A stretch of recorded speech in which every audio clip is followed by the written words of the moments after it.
ನೀರಿನ ಘಟಕದ ಮೇಲೆ ಮಾಜಿ ಗ್ರಾಮ ಪಂಚಾಯಿತಿ ಸದಸ್ಯ ಗಂಡ ದಾಳಿ, ಗಾಜುಗಳೆಲ್ಲ ಪುಡಿ ಪುಡಿ.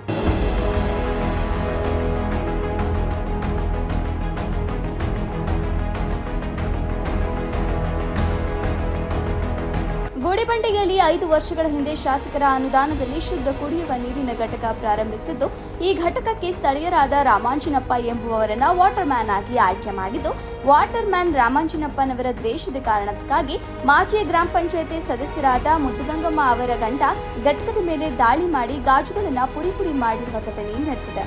ಈ ಘಟನೆ ಬಗ್ಗೆ ತೀವ್ರ ಆಕ್ರೋಶ ವ್ಯಕ್ತಪಡಿಸಿರುವ ಗ್ರಾಮಸ್ಥರು ತಾಲೂಕು ಪಂಚಾಯಿತಿ ಕಾರ್ಯನಿರ್ವಹಣಾಧಿಕಾರಿ ನಾಗಮಣಿ ಅವರಿಗೆ ದೂರು ನೀಡಿ ಸಾರ್ವಜನಿಕ ಆಸ್ತಿಯನ್ನ ಹಾಳು ಮಾಡಿರುವ ಇವರ ಮೇಲೆ ಕ್ರಮ ತೆಗೆದುಕೊಳ್ಳಲು ಒತ್ತಾಯಿಸಿದ್ದಾರೆ.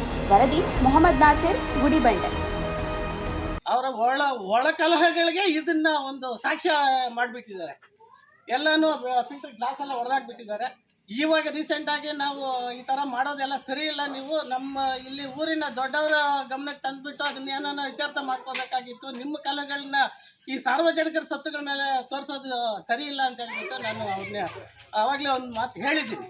ಶಾಸಕರ ಅನುದಾನ ಇರ್ಬೋದು, ಇಲ್ಲ ನಮ್ಮ ಗ್ರಾಮ ಪಂಚಾಯತಿ ಅನುದಾನ ಇರ್ಬೋದು, ಯಾವುದೇ ಆಗಲಿ ಇದು ಸಾವಿರಾರು ಜನಕ್ಕೆ ಅನುಕೂಲ ಆಗಬೇಕು ಅಂತ ಮಾಡಿರ್ತಕ್ಕಂಥ ಒಂದು ಸಾರ್ವಜನಿಕರ ಆಸ್ತಿ ಇದು. ಈಗ ನಾನು ಹೊಡೆದಾಕ್ತೀನಿ, ಯಾರು ಏನು ಬೇಕಾದರೂ ಮಾಡಲಿ, ನಾನು ಅದಕ್ಕೆಲ್ಲನೂ ನಾನು ಇದು ಮಾಡ್ತೀನಿ ಅಂತ ಹೇಳ್ಬಿಟ್ಟು ದೌರ್ಜನ್ಯ ಮಾಡಿಬಿಟ್ಟು ಹೊಡೆದಾಕಿದಾರಂತೆ. ఫిల్టర్ చేసే దానికి నీళ్ళు గేట్ వాళ్ళు ముట్టొద్దన్న నిందేవాళ్ళు వాళ్ళే ఇంకా నీళ్ళు సరిగ్గా ఇస్తాను. నీళ్ళని సరిగ్గా ఇడుకున్నాను, మేమేం అడగలేదు. అడుక్కున్న దానికి ఊరూరికైనా వచ్చేసి వాళ్ళు అట్లా చెప్పుకున్నారు ఇట్లా చెప్పుకున్నారు అనేసి మా మీద గలాట్కి వచ్చి ఈతవ వీటికి వచ్చి మేము వండుకొని మాకు ఏమి ఇంకా ఇచ్చేస్తున్నారు, గలాట్ చేస్తున్నారు. అడిగిన దానికి మీరు నాది ఇది ఫిల్టర్ నేను సొంతం మేపించిండేది, నేను ₹1,00,000 ಅಪ್ಪುన్నాను. ಹಿಂಗೆಲ್ಲ ಮಾಡ್ತಾ ಇದ್ದಾನೆ. ಬಾಲು ಅನ್ನೋರು, ಅವರು ಮಾಜಿ ಸದಸ್ಯರ ಹಸ್ಬೆಂಡು, ಅವ್ರದ್ದು ಬಂದು ಮೂಲತಃ ಹೈದ್ರಾಬಾದು.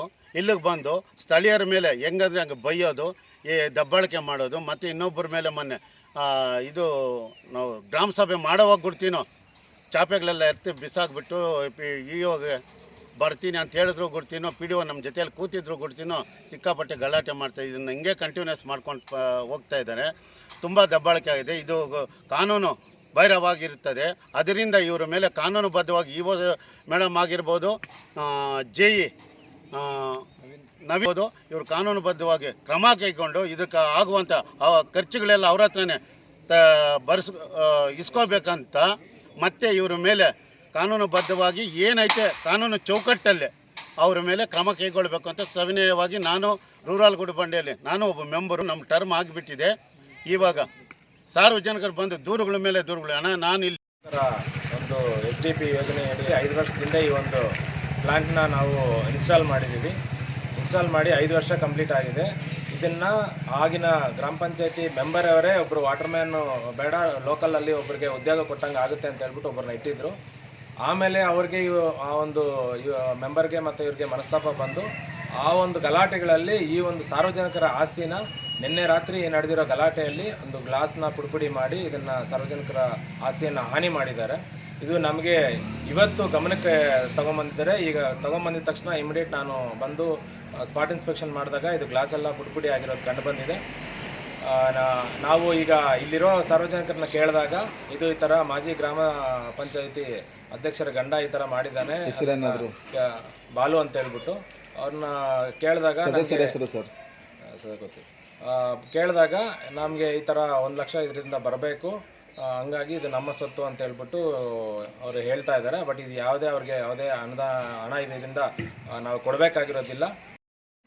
ರೂರಲ್ ಗುಡಿಬಂಡೆ ಗ್ರಾಮದಲ್ಲಿ ಕುಡಿಯೋ ನೀರಿನ ವಾಟರ್ ಪ್ಯೂರಿಫೈಯರ್ ಪ್ಲ್ಯಾಂಟ್ ಹತ್ರ ಇಬ್ಬರು ಜಗಳ ಆಡ್ಕೊಂಡು ಆ ಒಂದು ಸಮುದಾಯದ ಆಸ್ತಿಗೆ ನಷ್ಟ ಉಂಟು ಮಾಡಿ ಅಲ್ಲೆಲ್ಲ ಗ್ಲಾಸ್ ಎಲ್ಲ ಬಿದ್ದಿರುತ್ತೆ. ಈ ಬಗ್ಗೆ ಸಾರ್ವಜನಿಕರು ಹಾಗೂ ಎಲ್ಲ ಸಮುದಾಯವನ್ನು ಸೂಕ್ಷ್ಮವಾಗಿ ಗಮನಿಸ್ತಿರ್ತಾರೆ. ಹಾಗೆ ತುರ್ತಾಗಿ ನಮಗೆ ಗ್ರಾಮ ಪಂಚಾಯತಿಗೆ ಮಾಹಿತಿ ಬಂದಿದ್ದು PDO ಅವ್ರನ್ನೂ ಕೂಡ ನಾನು ಸ್ಪಾಟಿಗೆ ಕಳಿಸಿದ್ದೀನಿ. ಹಾಗೆ ಮೂಲತಃ ಅದು ಒಂದು ಏಜೆನ್ಸಿ ರನ್ ಮಾಡ್ತಾ ಇರೋದು, ಅವರು RWS ಅವರು ಕಂಟ್ರೋಲಲ್ಲಿ ಬರುತ್ತೆ.